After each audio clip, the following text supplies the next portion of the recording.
Buenos días, mi coronel. Muchísimas gracias por la presentación y muchísimas gracias a todos los audientes y teleaudientes y oyentes que nos observan en este momento eh, vía Zoom y por todas nuestras redes sociales y que nos verán más tarde en la página web de la Fundación y en YouTube. Eh, Como lo anunciaba mi coronel González, para el día de hoy hemos eh,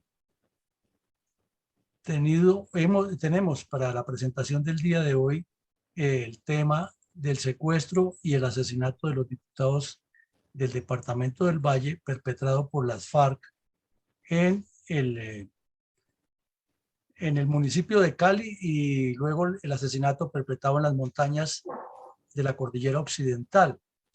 Este hecho es uno de los eventos más icónicos de la violencia del terrorismo comunista contra Colombia y es para el día de hoy la emisión 149 de todo este proyecto académico de reconstrucción histórica que venimos haciendo de la memoria no contada aún de lo que ha sido la verdadera situación de la violencia política en Colombia. Reitero, es el tema del secuestro y el asesinato de 12 diputados, 11 de ellos asesinados, 12 secuestrados del Departamento del Valle por parte del bloque suroccidental o el comando suroccidental suroccidente de las FARC, al mando de alias Pablo Catatumbo y Alfonso Cano. Para comprender un poco más acerca de la composición, alcances, objetivos y métodos de la denominada Coordinadora Guerrillera Simón Bolívar. Por favor, mi coronel, haga un breve resumen de cómo estaba la situación de violencia política aumentada por las acciones terroristas de las FARC y el ELN en el Valle del Cauca y en especial en la ciudad de Cali. Bueno, mi coronel, este mapa que lo hace precisamente la Comisión de Memoria Histórica que existió, la primera Comisión de Memoria Histórica que existió hace unos años, nos muestra a grandes rasgos cómo estaba la situación de violencia en, en Cali y el Valle del Cauca para el año 2002, cuando ocurrieron estos hechos. Vemos al lado oriental del departamento del Valle la cordillera central y al occidente la cordillera occidental y en el centro el río Cauca que configura el famoso Valle del Cauca. Pero vemos que por la cantidad de números que hay y por las flechas de colores negro y rojo y púrpura, la presencia de grupos terroristas en todo el departamento. Eso indicaría, para cualquier lego en la materia, que la ciudad de Cali siempre ha estado en la mira y en el epicentro de los terroristas, y no que sea últimamente, sino que siempre ha sido un foco importante para el desarrollo del comunismo armado. Entonces notamos que en diferentes regiones del valle había grupos de autodefensas ilegales mal llamados paramilitares en varios bloques, y ahí están los nombres: el Calima, el Pacífico, Farallones. Estaban en el occidente, en el sur del departamento, en el oriente y en el centro del departamento, haciendo presencia delictiva y cometiendo atrocidades como suele suceder con estas bandas criminales. Pero las FARC no se le quedaban atrás y había guerrilla o había ya grupos grandes en toda la cordillera occidental, toda la cordillera occidental del valle, es decir, lo que coge el municipio de Tuluá, de Palmira, de Cerrito, todos los municipios que están al oriente del valle estaban afectados ya por la presencia criminal de las FARC. Y lo mismo al occidente del río Cauca, todo el occidente hasta llegar a Buenaventura, llegar a Bahía Málaga y a todo ese sector, igual afectado por la presencia de guerrillas eh, por el lado de Jamundí y hacia el sur. Entonces, estos grupos de mal llamados paramilitares peleándose en las zonas del narcotráfico con ellos. Y el ELN con una presencia importante en Cali y los alrededores, muy conocido por la época por los dos secuestros masivos que hizo durante el gobierno Pastrana, el de la María y el del kilómetro 18, cuando se llevó una gran cantidad de personas y los extorsionaron, y luego en la liberación hubo todo un escándalo mediático. Pero esa era la presencia. Aquí vemos ya específicamente por colores cómo estaba distribuida la presencia de las FARC en la zona. Entonces vemos que aquí con un color azul claro ya había una cuadrilla nueva formada en el Tolima, de los que ha creado Alfonso Cano, esa era la zona de él. Y también vemos que tenían la cuadrilla 6 históricamente metida en esta región, la sexta cuadrilla de las FARC. También vemos que tenía a la columna móvil Alirio Torres, la columna Daniel Aldana, la columna Jacob Arenas, la compañía Alonso Cortés y la compañía Víctor Saavedra. ¿Qué quiere decir con esto? Que estos frentes, el octavo, el 29, el 30, el 60 y el sexto, estaban ubicados sobre el departamento del Valle y estaban desarrollando simultáneamente un proceso de cualificación dentro de sus estructuras armadas. Es decir, mantenían la estructura tradicional del Frente Guerrillero, que es el orgánico de las FARC, que hace una presencia grande, hace reclutamiento, causa hechos violentos, pero tenían estas compañías que tienen esos nombres con una finalidad mucho más específica de acciones especializadas, de acciones ya tipo comando y pues, desde luego con un entrenamiento diferente. Y en la ciudad de Cali, en la capital de Cali, del Valle, mejor, aquí en Cali, estaba ubicada la cuadrilla móvil Manuel Cepeda Vargas, que lleva el nombre del papá del actual congresista Iván Cepeda. Y esa cuadrilla es la que prácticamente juega un rol trascendental en esta acción, como lo veremos más adelante. Entonces, como ven, estas cuadrillas se mueven en todo el suroccidente, las que mencionamos, pero su epicentro siempre será Cali, siempre será Cali. Y esto explica también por qué Alfonso Cano, que estaba en el sur del Tolima para la época, tenía tanta relación con Pablo Catatumbo, que era el jefe de todas estas cuadrillas en el occidente del país, sur-occidente del país mejor. Mi coronel, ¿cuáles son los antecedentes más resaltantes previos al secuestro de los diputados del departamento del Valle en el 2002? Mi coronel, vamos a tomar algunos, y la pregunta suya es muy valiosa, pero vamos a tomar algunos porque es que son muchos y aquí vamos a resaltar apenas algunos. Y tenemos que hubo una intensa presión del Batallón de Policía Militar número 3 en Cali en el año 2001, luego de que en el año 2000 tanto las FARC como el ELN, se dice coloquialmente, hicieron feria de fiestas en Cali con la seguridad del Cantón de Nápoles, al extremo que le lanzaron cilindros desde el frente de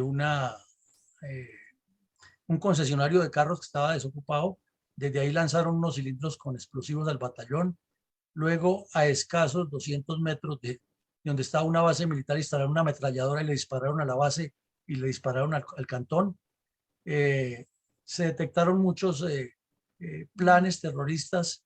Eso en el 2000, ya en el 2001, con nuevo cambio de comandante de batallón, se apretaron las tuercas y se trabajó muchísimo.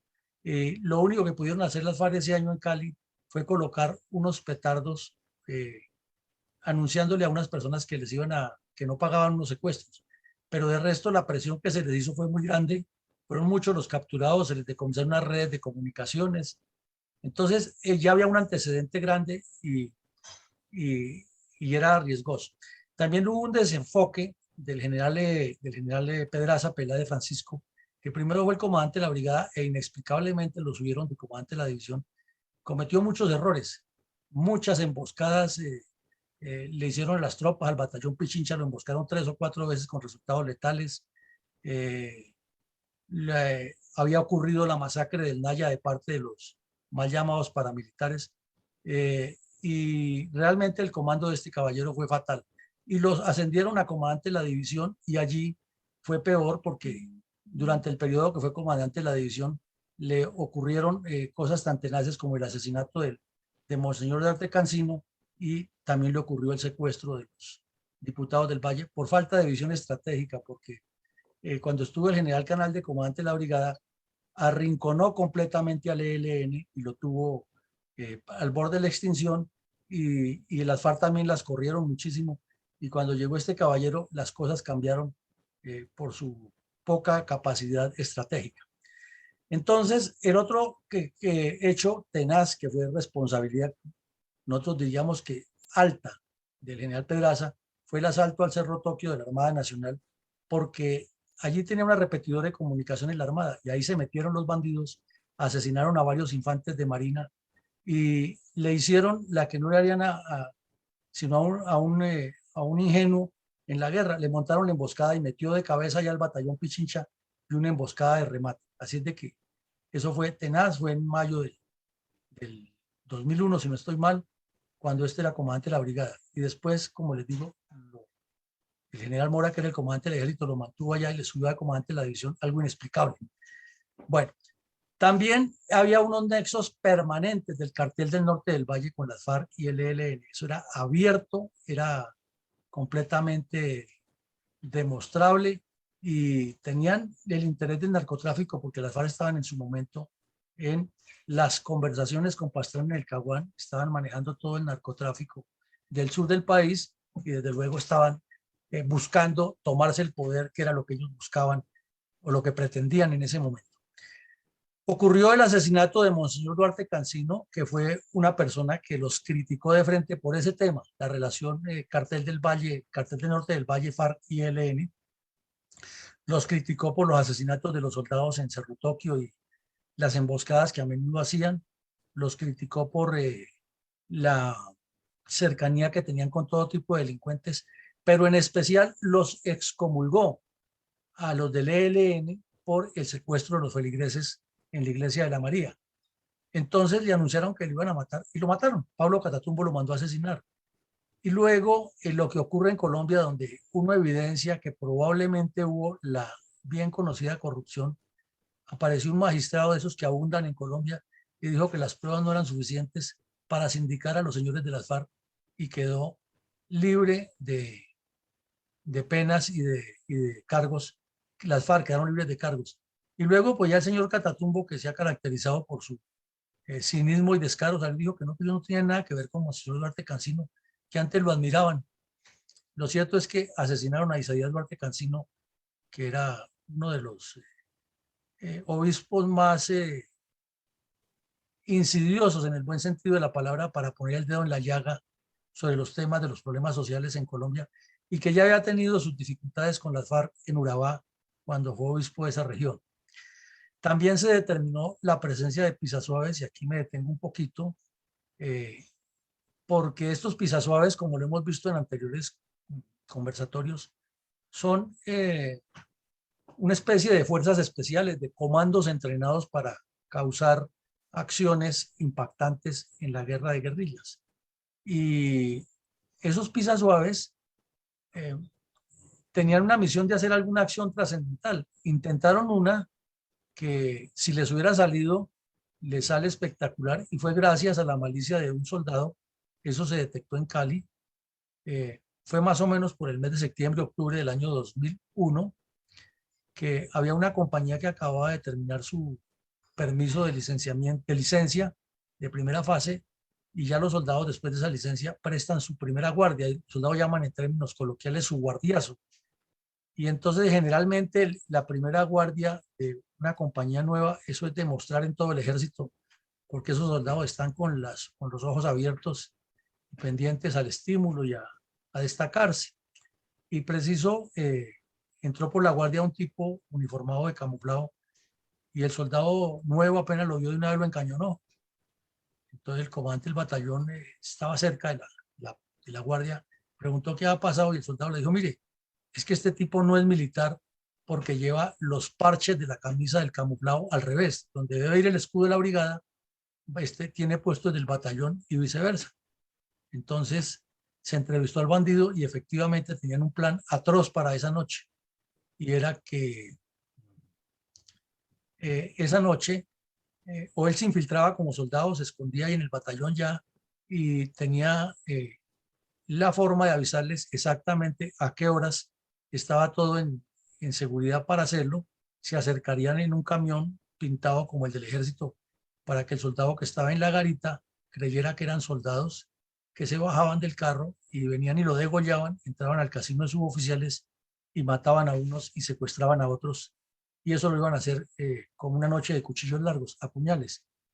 Entonces, pues lo obvio fue montarles una trampa, pero el afán del comandante de la brigada por salir en los medios de comunicación se tiró la operación. Sin embargo, se evitó el asalto a los bandidos. Igualmente, el asalto de los bandidos al casino de suboficiales. Igualmente se detectó que por medio de la telefonista del corregimiento de Pance estaban montándole un cebo a una patrulla para emboscarla. Y se detectó también por medio de un taxista que pensaban hacer una noche simultánea de un ataque en varias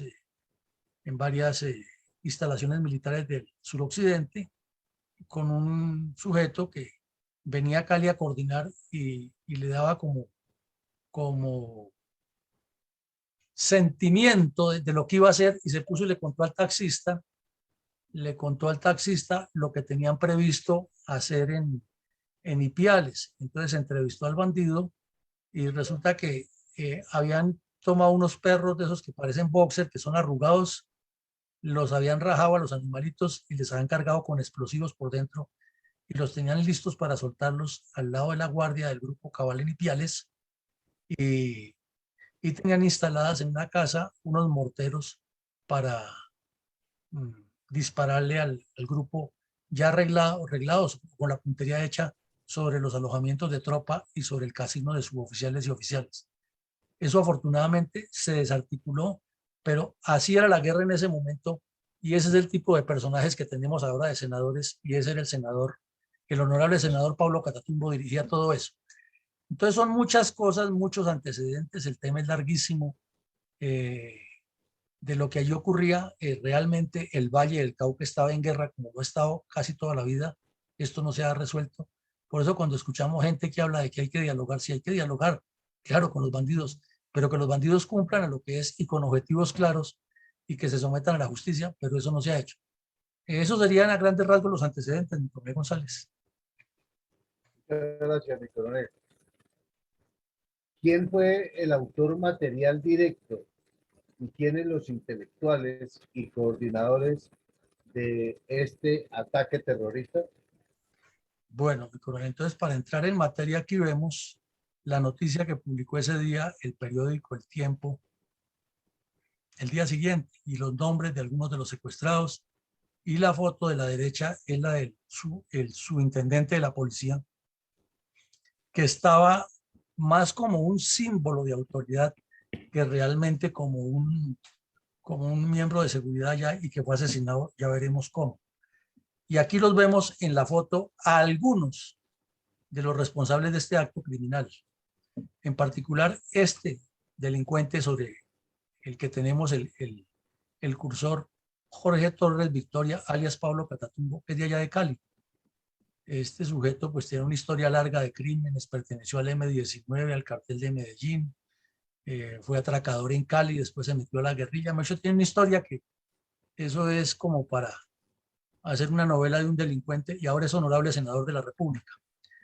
Está también el Tornillo Lozada, que era el que hacía las coordinaciones de los grupos urbanos. Está Pastor Alape, que no en ese momento, él no era del secretariado, pero sus conceptos eran muy valiosos. Iván Márquez, desconocido de todos. El Gago Gómez, que también otro delincuente muy famoso. Y este otro, el famoso Gallo Granda, que era quien les hacía todo la actividad internacional. Pero faltan en la foto Raúl Reyes, falta Tiro Fijo, falta Alfonso Cano y falta Iván Ríos, que eran los que integraban en ese momento el secretariado y la parte visible de las FARC.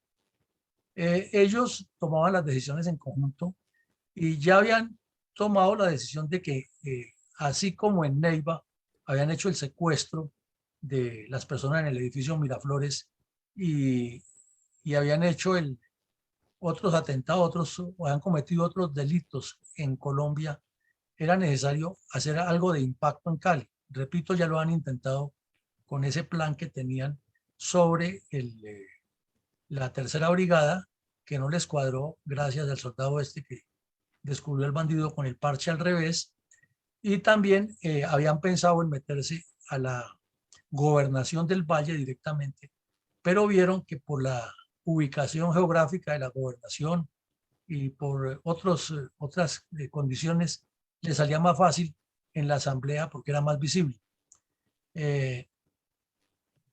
Esos son los autores materiales, intelectuales. Y el autor material del asesinato de los secuestrados es este personaje. Aquí lo vemos disfrazado de militar, que fue quien los tuvo hasta última hora ya bajo su responsabilidad y quien ordenó asesinarlo a sangre fría, como veremos adelante. Y el otro, y el autor, el operativo, dijéramos, es el jefe de la cuadrilla urbana, Manuel Cepeda Vargas, de las FARC, que se vivía en Cali y tenía mucho contacto con estudiantes universitarios, con sindicalistas, con miembros del Partido Comunista y con las redes urbanas. Esos son los tres niveles de responsabilidad. Entonces, el intelectual, el de planeación, el de autorización, estos delincuentes y otros que faltan en la foto. Y el que los asesinó, y el que planeó todo el secuestro con algunos, en participación algo de este JJ y de otros, un tal Mincho de la cuadrilla 30, fueron los que hicieron realmente la parte operativa, y la parte de inteligencia, de investigación, de infiltración y todo, lo hizo alias Santiago, que era el jefe de la cuadrilla urbana Manuel Cepeda Vargas. Hubo muchas reuniones, es toda una historia de delincuencia y una trama completa, como se hizo esa actividad con seguimientos, con vendedores ambulantes, con observación de análisis de cuánto se gastaba el recorrido, a qué hora se hacía, qué hora de la mañana, del día era más conveniente, si la mañana, si la tarde, si la media mañana, cuánto tiempo se gastaba desde ahí hasta el sector donde se desplazaron inicialmente, cómo conseguían la buseta, es decir, todo un planeamiento muy bien hecho.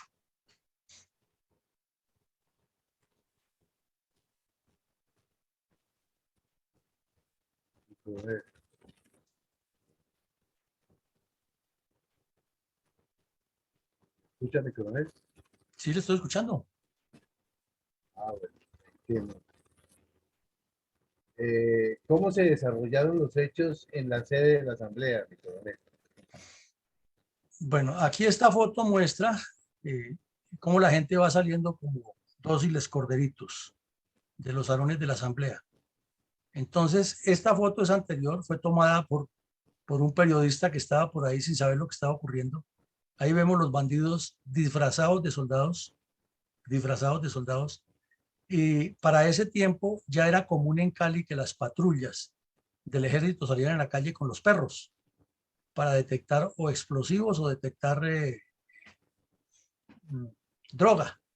Entonces vemos aquí que los tipos hacen un seguimiento, eso es parte del trabajo de inteligencia, de mirar cómo es el comportamiento de un soldado, cuál es su lenguaje y cuál es la forma en que se desplazan, cómo se visten, cuál es la manera como usan hasta las mangas dobladas, porque en la guerrilla las doblan de otra manera, como vimos en la foto del otro bandido.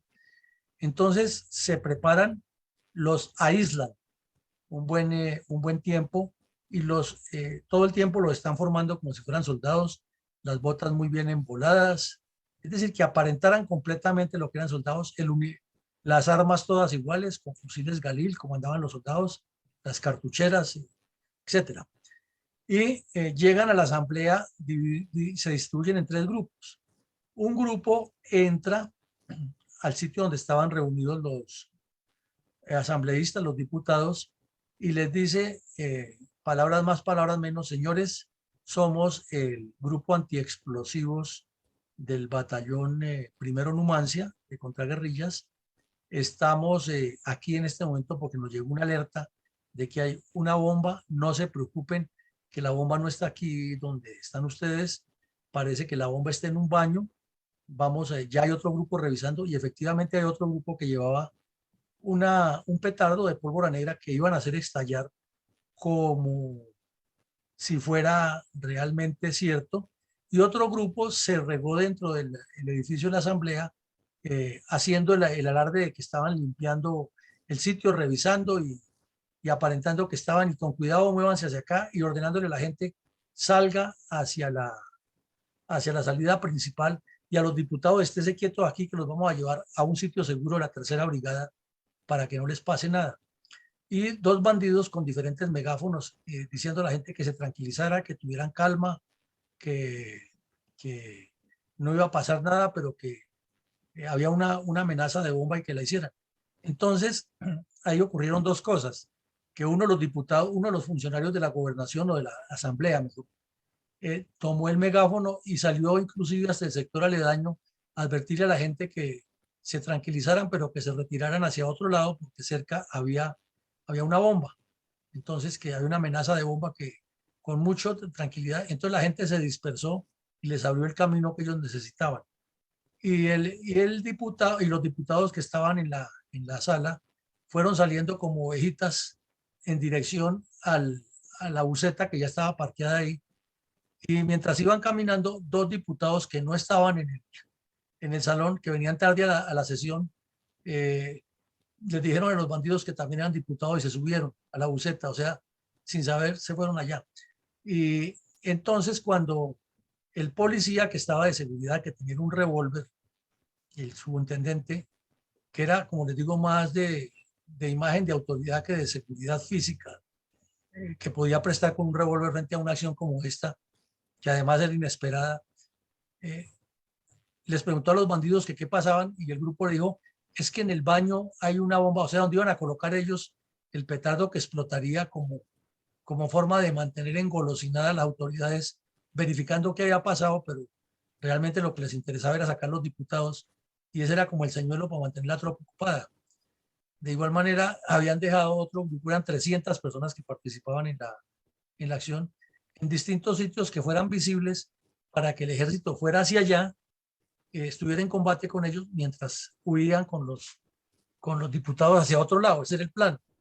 Entonces el agente de policía resultó que era experto, también sabía de explosivos, dijo, entonces yo los acompaño. Como creyó que estaba hablando con soldados, entonces cuando el agente fue a entrar al baño o al sitio donde se presumía que estaba la bomba, le dijeron algo que él notó que no eran soldados y recapacitó rápido que eran bandidos. Entonces trató de desarmar a uno de esos y llegó otro por la espalda y le pegó varias puñaladas y luego le metió un tiro en la cabeza y lo dejaron muerto allá.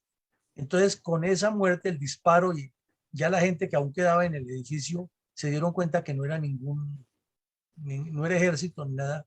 Entonces cuando lo subieron a la buseta, le preguntó uno de los diputados al bandido que para dónde lo llevaba, si la brigada que va para el otro lado. Dijo, no, es que nosotros no somos del ejército, somos de las FARC, vamos a órdenes de Pablo Catatumbo y ustedes van a reunirse con él porque en este momento están secuestrados para un canje humanitario. Obviamente no dijo secuestrados, sino retenidos, como dicen los bandidos.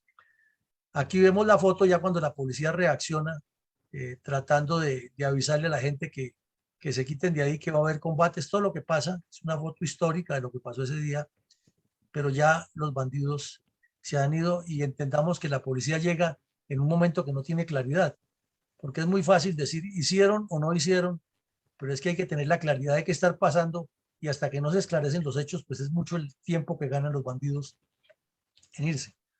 Este es parte de un video. Resulta que los bandidos llegaron con dos terroristas disfrazados de periodistas de Telepacífico con su chaqueta y con su uniforme distintivo, con sus logos de que pertenecían a Telepacífico y grabaron todo. Y luego ese video lo subieron a las redes con el mayor descaro, como si fuera una cosa. Y de ahí, de ese sitio, finalmente se llevaron a 13 personas y 13 que creían que eran de diputados y una señora.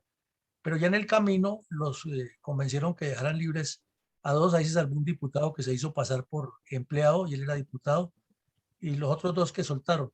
Pero estos fueron los que finalmente secuestraron y de ellos murieron los 11.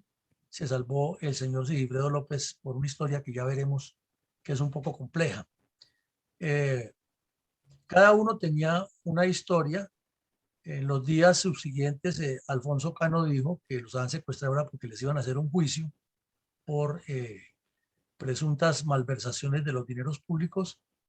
Sin embargo, con el secuestro de Ingrid Betancourt, que fue más o menos por la época, y con el de los 3 ciudadanos americanos, entonces terminaron también en una lista de canjeables, pero la suerte de estos caballeros fue diferente a la de otros secuestrados. Entonces,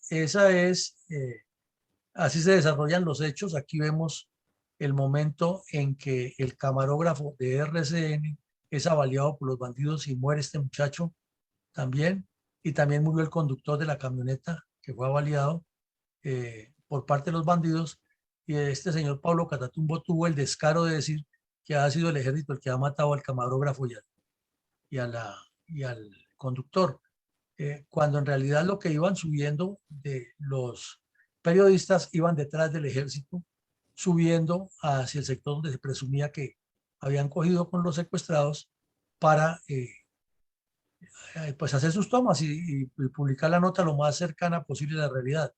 Y las FARC le dispararon a este vehículo por orden de Pablo Catatumbo y asesinaron al periodista, al camarógrafo y al conductor. ¿Cómo no, mi coronel? Muchas gracias.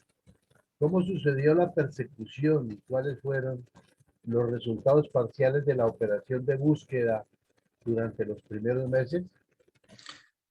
La persecución fue desordenada porque no existía, desde luego, y no tenía por qué existirlo, no sé, no había un antecedente que indicara que eso podía ocurrir, un plan de una reacción combinada del ejército y la policía para eso. Entonces la policía llegó rápido al sitio, pero no tenía un plan inmediato de reacción detrás de ellos. Entonces todo se fue desarrollando como en el proceso, eh, en la medida que se iba consiguiendo la información que llegaba de la presencia de los bandidos en distintos sitios, pues no daba la claridad. Las informaciones que daban los transeúntes, todos sabemos que son a veces inexactas, que son a veces exageradas, que son a veces incompletas. Entonces, eso le facilitó a los bandidos salirse de la zona, pero no que la persecución parara, porque al fin se fue determinando por dónde era que habían cogido. En esos primeros días murieron 9 soldados, y durante el tiempo que duró la persecución buscándolos, que no se logró mayor cosa, hubo 11 guerrilleros muertos, más de 60 capturados, varias toneladas de explosivos y de municiones, otro tipo de armas, informaciones, pero no se pudo lograr la liberación de los secuestrados, que era lo que se quería. Y de ahí para adelante se convirtió en lo que todo el país vio, que unas pruebas de supervivencia que eran aterradoras, estas personas amarradas como animales en la selva, y estas fotos de la ignominia las han minimizado las FARC. Ustedes vieron al señor Alape la otra noche en Cable Noticias diciendo, sí, sí, no, es que lo hemos hecho, pero no, es que la culpa la tiene es el que no quiere negociar, el que no quiere cambiar esto, olvidémoslo. Pero es que la culpa la tienen los otros y el Estado, y paralelamente el comisionado de Rubles publica su informe favorable, y entonces esto ni siquiera se menciona en el informe de la Comisión de la Verdad.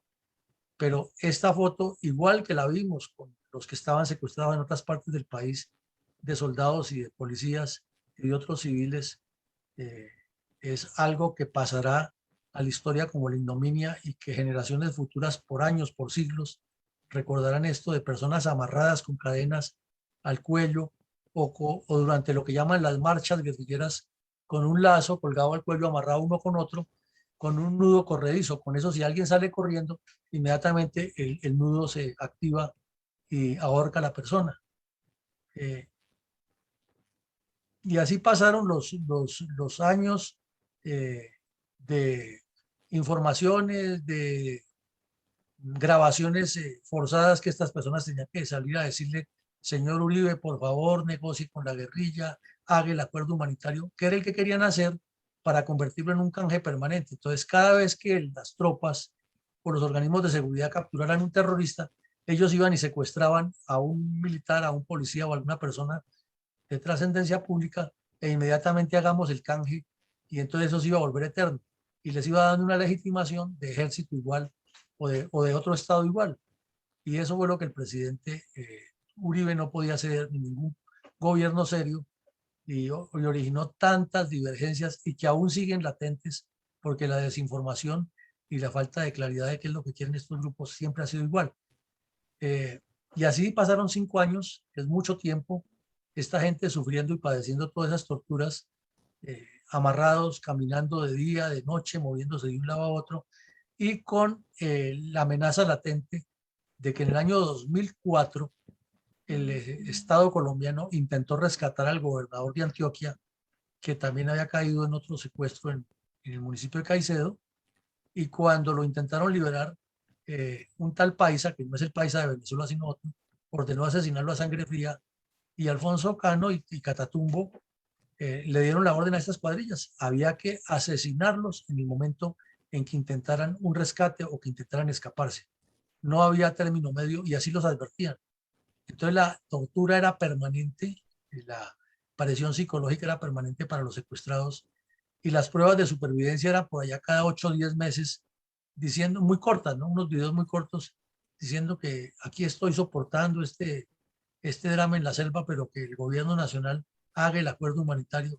Y es entendible, ¿no? Una persona completamente privada de su libertad, peor que un animalito amarrado, eh, pide, hagan lo que sea, pero sáquenme de aquí, de este infierno. Y las FARC jugaban con eso, y una ONG que se llamaba Colombianos por la Paz, que nunca se quedó claro quién la financiaba, aunque se presume quién, y que nadie la nombró de mediadores, se autonombraron, aparecieron presionando con este canje humanitario, que hay que hacerlo, y haciendo un poco de shows, que aún la historia no ha decantado eso en su verdadera dimensión. Por eso decimos que una memoria histórica o una comisión de la verdad de esto tiene que durar mucho más tiempo, siendo más seria y llegando a tocar los puntos medulares y tocando esto, poniendo los dedos en estas llagas que son las que están sin curar dentro de la sociedad, y es imposible que haya paz mientras eso perviva. Y coronel, ¿cómo fueron los hechos de la masacre de los diputados del Valle perpetrados a sangre fría por los terroristas de las FARC que los tenían secuestrados? Este es una foto de lo que publicó el periódico El Espectador cuando ya definitivamente las FARC no pudieron ocultar más. Los hechos ocurren de la siguiente manera. Ya se conoce el caso de del intento de rescate del gobernador en Antioquia, y como los secuestrados les dejaban tener un radio, que por lo menos se lo dejaban por la noche para que lo escucharan, pues esa gente casi no dormía escuchando la radio a ver qué decían, y el que los mantenía informados con los programas de noche era Ervin Hoyos con su programa de las voces del secuestro, y allí ellos estaban más o menos enterados de lo que ocurría en el mundo. De día generalmente les quitaban el radio, y cuando los querían humillar más les quitaban las baterías del radio o el radio para que se alejaran completamente del mundo. Entonces ellos se enteraban de los mensajes que les enviaba la esposa o los familiares o los amigos, porque Ervin Hoyos los leía todos o entrevistaba a esa gente en horas de la noche y de la madrugada. Entonces, el presidente Uribe pues había dado la orden que, cumpliendo su mandato constitucional, las fuerzas militares no podían aflojar un solo minuto, sino era persiguiendo y persiguiendo, buscando, indagando, porque había que rescatarlos, había que hacer la expresión militar, y los bandidos no se podían salir con la suya. Entonces, ¿qué ocurre? Que las FARC hacen una reunión y ordenan ya formalmente, los cabecillas, que definitivamente no hay otra salida que asesinar al que intente irse. Y este señor Sigifredo López, según dice él, porque no hay ninguna otra prueba para demostrarlo, él estaba castigado por una rebeldía y lo pusieron aparte. Ese día que ocurrió la masacre, así la fiscalía diga que no tiene pruebas de que fue una masacre, es que uno no entiende los abogados colombianos. Dice que todos fueron, no dice asesinados, sino ejecutados y ultimados. Ese es el informe de la fiscalía. En un solo sitio, y que no hay prueba de que hubo combate, pero que tampoco hay prueba de que hubo una masacre. Entonces uno se pregunta, bueno, entonces, si todos murieron ahí ultimados o ejecutados, que realmente asesinados, entonces como que no hubo masacres y fueron varios. Esas son de las contradicciones que tienen esos informes, y esos abogados colombianos leguleyos que tenemos aquí para encontrarle 1000 razones a algo que sí, 1000 razones que no, y ya veremos otra leguleyada en este caso. Entonces, lo cierto es que un grupo de las FARC se movió hacia donde estaba el otro y no coordinaron, no dieron información, y como todos se vestían con uniforme camuflado del ejército, se confundieron entre ellos y apenas los vieron venir, inmediatamente el cabecilla, el tal JJ, el que vimos ahora, que estaba disfrazado de soldado, ordenó fusilarlos a todos.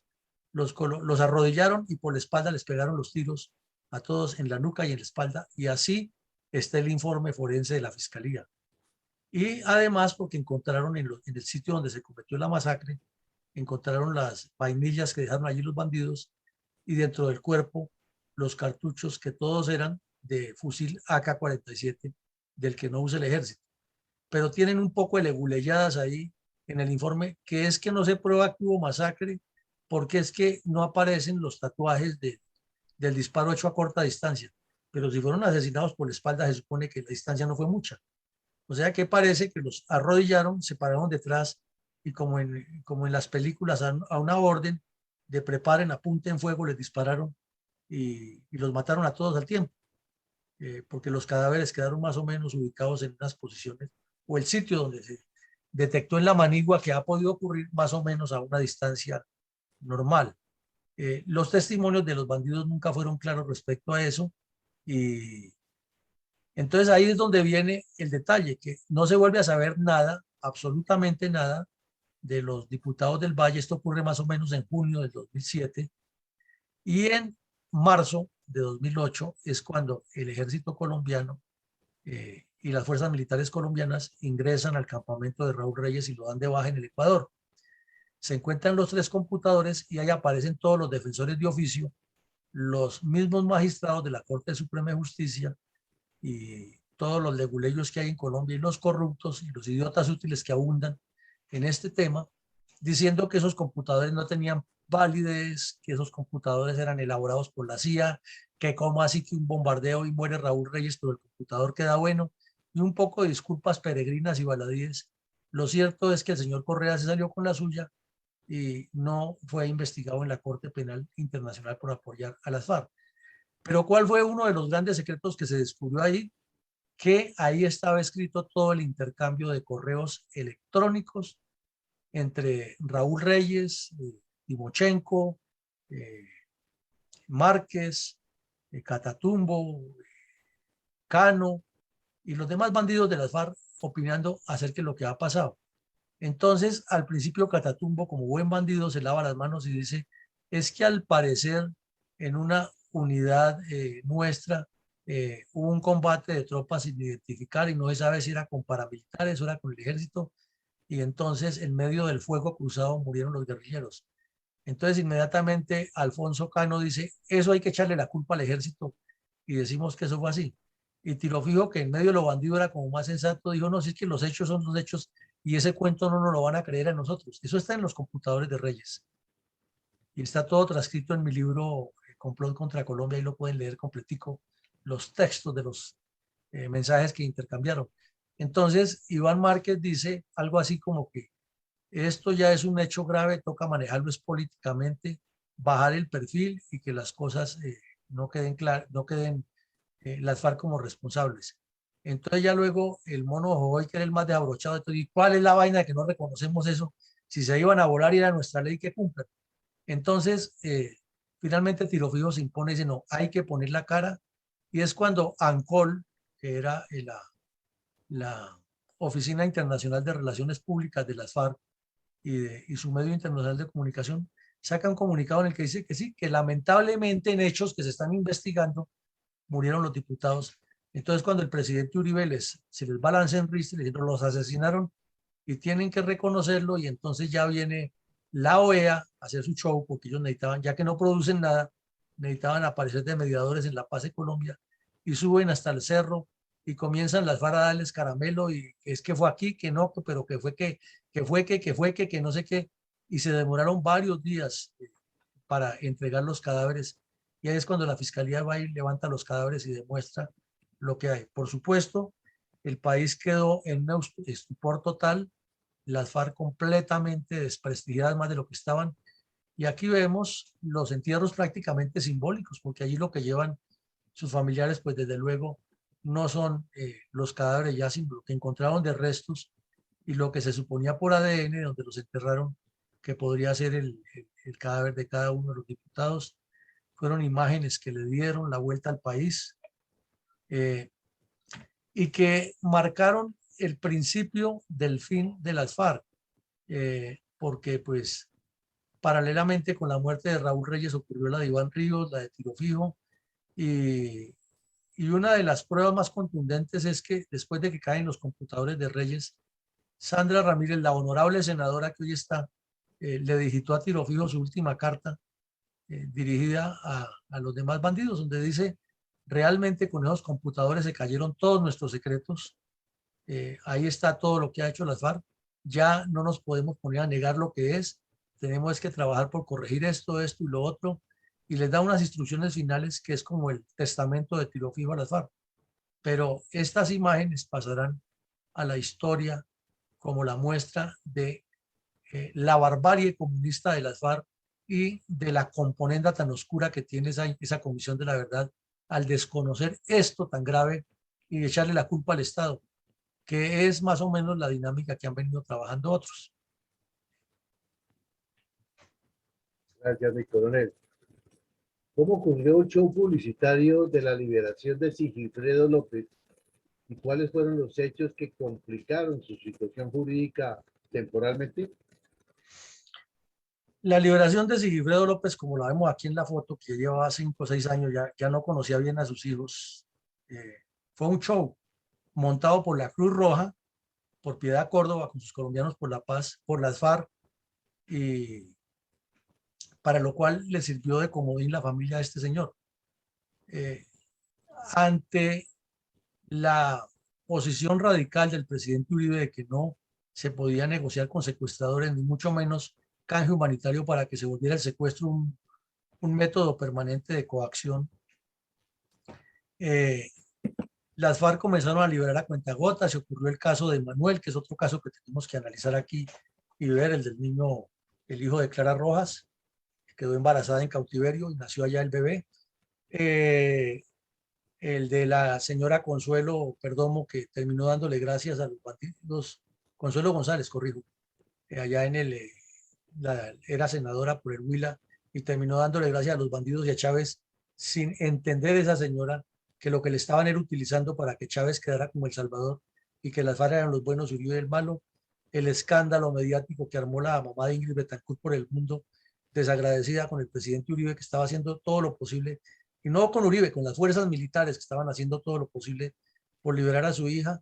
Y mientras tanto Chávez llevándole pruebas a Sarkozy, buscándole legitimación a las FARC. Eso era todo un show mediático que estaban jugando con la vida humana de los secuestrados. Y la liberación de este caballero no fue la excepción. Claro, eso fue prensa de todos los lados del mundo, el espectáculo que montan cuando él sale ya libre y se encuentra con la familia, y la señora Piedad Córdoba actuando como si fuera la salvadora, la mediadora, la interesada en la paz, y poco a poco se ha ido demostrando que sus intereses eran otros. Apareció el movimiento ese que llamaba la Marcha Patriótica, que decía que para el 2019 venía la segunda independencia de Colombia, pero que estos liberados, como escucharon ustedes ahora en la entrevista en Cable Noticias del señor que dijo, que es que el problema es que el gobierno no le cumple a la guerrilla. Ese era el mismo cuento y es el tema con el que le han vendido a la gente.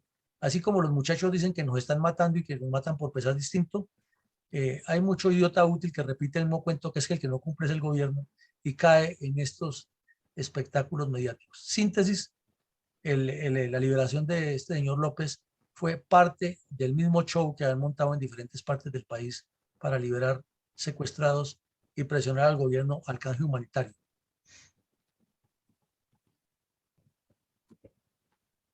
Mi coronel, ¿qué sucedió con las víctimas de este aberrante y dantesco suceso y la JEP? Bueno, entonces, estas personas, los familiares de ellos, se organizaron y han tenido apoyo de entidades civiles y del mismo Estado, y todo el tiempo han venido recordando cada año el secuestro y han venido recordando lo sucedido. Y cuando se instaló la JEP, qué dificultad que tuvo esta gente para que lo escucharan, porque no en la JEP estaban interesados en que lo que dijeran los bandidos de las FARC era lo único válido ya. Y entonces ellos salían y decían, sí, lo hicimos, pero no es tan grave como lo pintan y le pedimos perdón, y eso ocurre.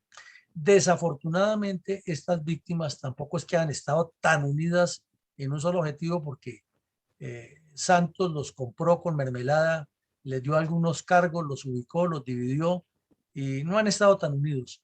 Y fuera de eso, algunos que seguramente no sienten, no tienen el dolor real que tienen otros, lo que han servido es de multiplicadores al mismo cuento barato de que la solución es hablar con esta gente y que hay que buscar la solución porque en Colombia hay pobreza y miseria, y entonces la guerrilla representa a los pobres y a los miserables. Entonces, más o menos entregámosle el manejo del recurso de los presupuestos a la guerrilla para que ellos sean los que saquen a los pobres de la pobreza. Ese es como el fondo de todo ese mensaje. Entonces, cuando llegaron a la JEP tuvieron muchas dificultades, al fin los escucharon, no como debía ser. La JEP tampoco le ha dado trascendencia a eso, y la Comisión de la Verdad lo que ha aprovechado la situación, la que aprovechó es para el show mediático, para la reconciliación, para la paz, pero nada de la responsabilidad de las FARC, ni mucho menos para poner en la dimensión que esto corresponde. Entonces vemos que ese enredo, ese mal manejo, esa desfiguración de la realidad, pues solo favorece a los intereses de las FARC y le hace daño a Colombia y a estas familias. Gracias, mi coronel. ¿Cómo, perdón, por qué el Consejo de Estado condenó a la nación a pagar 23.000 millones de pesos a las víctimas del secuestro y asesinato a sangre fría de los diputados del Valle? Esto es como para Ripley, coronel. Mientras el señor, el bandido muerto en Venezuela hace poco, Romaña, le mandó una carta que se volvió pública a Timochenko y al Tornillo Lozada diciéndoles, bueno, ustedes tienen un poco de oro en Cuba, ustedes hicieron una coronada y no fue de una reina exactamente. Eso es una plática que tenemos que repartirla y no me han dado la parte. Y ustedes tienen misiles y bueno, él les canta la verdad y un poco de cosas. Y fuera de eso, cuando las FARC dijeron que entregaban lo que tenían, se burlaron del país y colocaron ahí disquerresmas de papel usadas, y traperos, y escobas y no sé qué más cosas, pero no entregaron las cuentas ni mucho menos las propiedades que tenían y el dinero y los recursos que tienen en el exterior. Entonces, si hay alguien que debía pagar ese daño a las familias, pues tenía que ser las FARC, no el Estado. Pero ¿qué ocurrió? Que el 9 de septiembre del 2020, el Consejo de Estado falló una acción de grupo presentada por Fabiola Perdomo, que es una de las familiares de los secuestrados, y otros. Esto es una historia larguísima, la sentencia tiene más de 400 páginas, entonces ya imaginaremos todo lo que hay en ese proceso. ¿En qué consistió? Que inicialmente esos familiares demandaron a la Policía Nacional porque, según ellos, los abogados que pusieron, fue la policía la que falló en la seguridad de lo ocurrido. Entonces el fallo se produjo más o menos en 2010, 2011, si no estoy mal. La Policía Nacional inmediatamente pasó el recurso correspondiente y demostró que no ha sido falla de la policía, sino que los únicos responsables del secuestro y asesinato de estos diputados eran los bandidos de las FARC. Y entonces el Tribunal del Valle, el Tribunal Contencioso Administrativo del Valle, falló a favor de la policía. Inmediatamente, en Colombia, como es característico, tenemos los mejores abogados del mundo para atacar y para demandar al Estado, pero los peores abogados del mundo para defender nuestros intereses en los escenarios internacionales. Y ahí lo hemos visto en La Haya y en otros. Colombia nunca ha ganado ningún litigio internacional porque los abogados nuestros son mediocres e incapaces de representarnos allá. Pero todo el que demanda contra el Estado prácticamente la tiene ganada en Colombia, o porque los funcionarios del Estado, que son abogados también, son pésimos defensores, o porque hay corrupción, que es lo más común, y componendas de que todos salen ganando en un fallo de estos, o porque ni siquiera hay el interés de defender al Estado, sino que se defienden los intereses de los demandantes. Sea por lo que haya sido aquí, Después de eso, esta señora Fabiola y otros abogados, otras personas demandaron y el Consejo de Estado falló a que se les paguen 23.000 millones de pesos de lo que pagamos los contribuyentes en impuestos a las víctimas, es decir, más o menos como 2.000 millones por cabeza, por familia, si fueron 11. Y aparte de eso, el señor Sigifredo López demandó por su cuenta y se ganó 7.000 millones.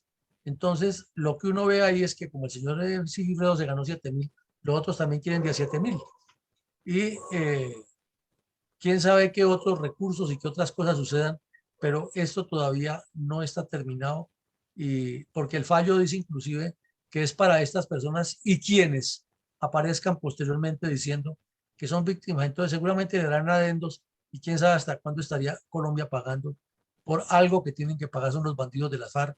Y por ejemplo el terrorista de Catatumbo que está de senador, deberían de una vez congelarle todos los salarios, hacerle devolver lo que se ha ganado y entregarle toda esa plata a esas víctimas. Pero estamos en Colombia, el país de los refrescos, y no va a pasar nada.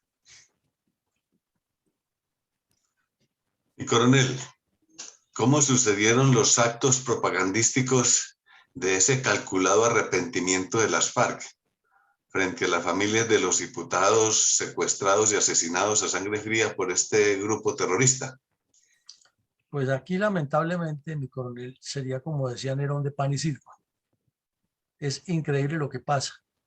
Aquí vemos al terrorista Pablo Catatumbo, autor intelectual tanto del secuestro como de la masacre de estos diputados, allá dándole abrazos, besos y saludos en Cali, en la catedral, a los familiares, y ahí está el señor Sigifredo López, ya con 7.000 millones de pesos en el bolsillo, pues ya es distinta su situación, y vemos al comisionado de paz Jaramillo, que tanto daño le ha hecho al país, arrodillado ante los bandidos, y alcanza a verse detrás de Catatumbo a Pastora Lápez, se le alcanza a ver la cabeza, también saludando a las víctimas en la iglesia. Claro, ya han pasado 18, 19 años de esto ocurrido, entonces las FARC aparentan que se están arrepintiendo, pero digamos que desde el punto de vista humano y cristiano está bien que se arrepientan, pero tienen que estar en la cárcel, no por fuera, ni mucho menos de senadores, ni mucho menos dictando moral al país. Sin embargo, aquí vemos ese show publicitario para darle la vuelta al mundo, justificar la paz de Santos, justificar su premio Nobel y justificar a este señor Jaramillo de que todo ha sido una maravilla y que ellos sí lograron la reconciliación entre los colombianos. Imagínense ustedes una víctima que ha sido revictimizada 1000 veces con estos bandidos y le ponen al asesino al frente con el cuento de paz. ¿Qué otro recurso le queda de ir a enfrentarlo sabiendo que la puede mandar matar o asesinar porque esa es su mentalidad? Entonces esto nos parece que es un show, un engaño, una estafa al pueblo colombiano, a las familias, y que aquí no hay ninguna reconciliación ni ningún perdón, y lo que hay es una manipulación publicitaria de este hecho, que es lo que debe guardar para siempre la historia.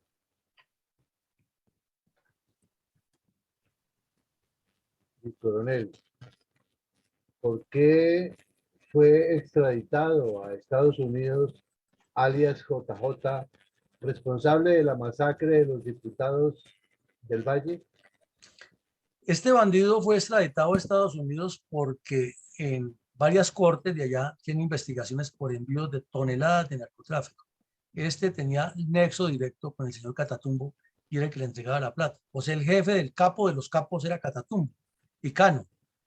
Y este pues era el que le manejaba la plata. Dijéramos que este era como el John 40 del Mono Jojoy. Y fue capturado al final del proceso de paz, y las FARC insistieron que se lo dejaran libre y toda cosa, pero ese pedido de extradición fue el que impidió que se lo dejaran libre y lo extraditaron. Entonces él fue extraditado por narcotráfico. Sin embargo, todos los jefes de las FARC dicen que no, que eso movieron cielo y tierra y casi que no dejan extraditarlo porque este era un miembro de su guerrilla y no tenía nada que ver con narcotráfico, obvio porque los junta a ellos, ¿no? Pero está extraditado y el temor que tienen ellos es que hable, y ojalá que algún día en una corte les reabrieran esos procesos a todos estos delincuentes, porque este fue el capo intermediario de los capos superiores que eran Cano, Catatumbo, Jojoy y los demás, pero específicamente en el occidente era Catatumbo. Por esa razón fue extraditado este delincuente. Gracias, mi coronel. ha llegado el momento de la participación de mi coronel Iván González con sus comentarios analíticos que hoy deben estar muy nutridos. Por favor, adelante, mi coronel Iván González. Gracias, mi coronel.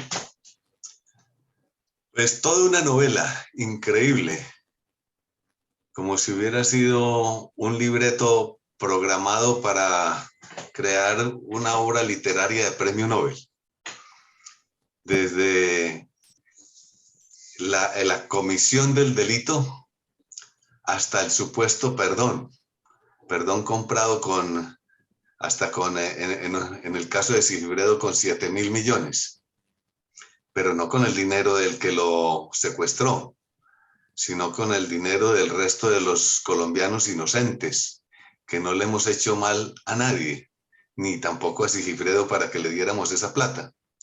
Sigifredo aprovechó la ocasión para chantajearnos al mejor estilo de sus propios secuestradores. Y eso no le causa remordimiento. Y así sucesivamente. Tanto que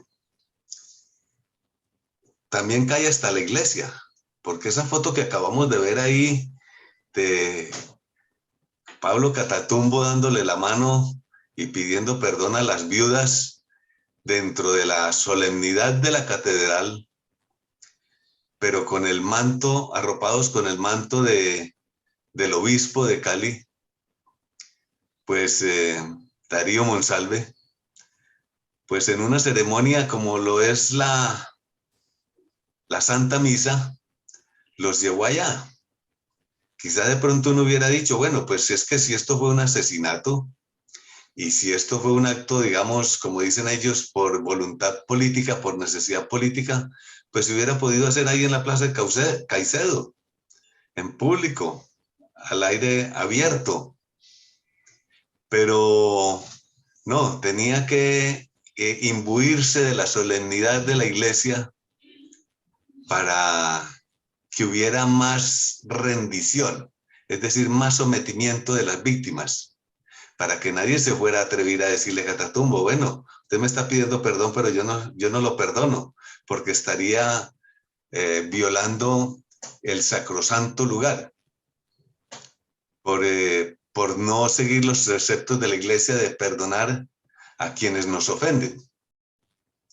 Entonces, así se armó la artimaña, con dinero, con espectacularidad, con novela, con iglesia y con trampa política, para que unas personas tan criminales, bárbaros, primitivos e inhumanos crean ahora tener el derecho a que no solo las víctimas en forma forzada tengan que decirles que los perdonan, sino que además gocen de privilegios sociales, políticos, económicos, salariales, respetabilidad, seguridad personal privada, como si fueran unos reyes y unos príncipes, porque andan con todas unas cuadrillas de guardaespaldas en carros elegantemente blindados para que no parezcan tanquetas de combate, pero que todo lo pagamos el pueblo.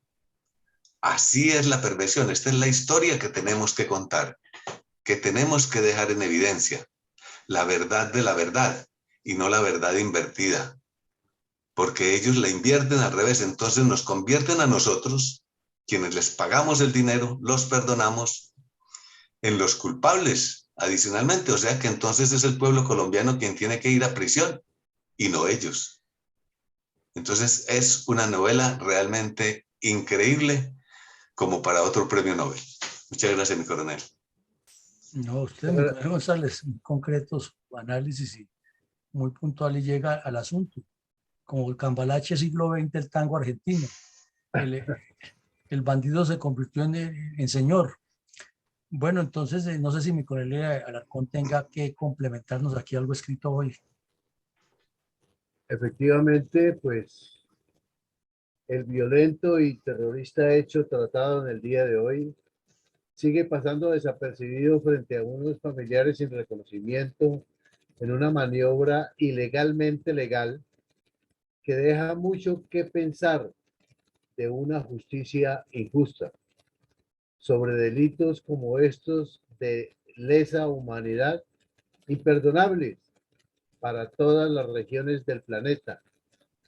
Pero lo más diciente del hecho es que hasta organismos y organizaciones internacionales sin sentimiento se suman a nuestras parcializadas cortes para desviar las penas que en verdad se merecen las genocidas FARC, ya que este no es el único hecho y que jamás debemos olvidar, pues hoy vemos que algunos terroristas se mueren, pero llega otros a reemplazarlos y seguir o continuar con el terrorismo violento y soterrado. Gracias, mi coronel. Bueno, mi coronel, muchísimas gracias. Entonces, a todos invitados a consumir un buen café Don Manolo, www.cafedonmanolo.com, la página web para que hagan sus pedidos y degusten el mejor café orgánico de Colombia. Esta tarde, a las 6 de la tarde, tendremos otro análisis muy interesante que es la cotejación de los 12 puntos que planteaba la coordinadora guerrillera Simón Bolívar en el año 92 frente a los contenidos del tendencioso informe del comisionado de RU acerca de la supuesta verdad del conflicto armado en Colombia. Y mañana tendremos otro análisis aquí acerca del conflicto armado a la misma hora. Les deseamos a todos un feliz día y que Dios nos siga bendiciendo y que la verdad verdadera brille frente a tanta manipulación y desinformación. Gracias, mi coronel. Un feliz día para todos.